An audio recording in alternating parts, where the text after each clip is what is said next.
No, not holding back at all, and threatening to close Russian airspace if the EU went ahead with further sanctions. So that, in effect, would mean that if European airlines were flying to Asia through Russia, they would have to go around Russia. So that would mean a huge detour. That would make for longer journeys, more expensive journeys. And Mr. Medvedev made it clear he thought that that would lead to the bankruptcy of a number of Western airlines. He also said that Western sanctions would not lead to peace in Ukraine, and he named China as an example of a country which also faced Western sanctions going back to 1989, but which didn't change its political course. So his message very clear: Russia wouldn't change its political course as a result of Western sanctions.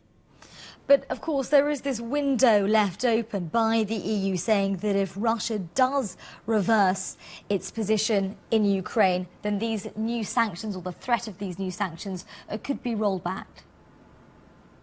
That is true, but I have to say it's seen here in Moscow as a very small window. When you talk to Russian officials, Kremlin officials, they truly believe that the West has got it in for Russia.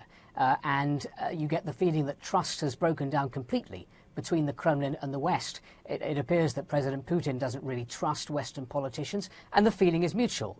The EU, the United States, there's very little trust of the Russian authorities. And in that atmosphere, the lack of trust and a lack of communication too, it's very difficult to find a way out of this crisis.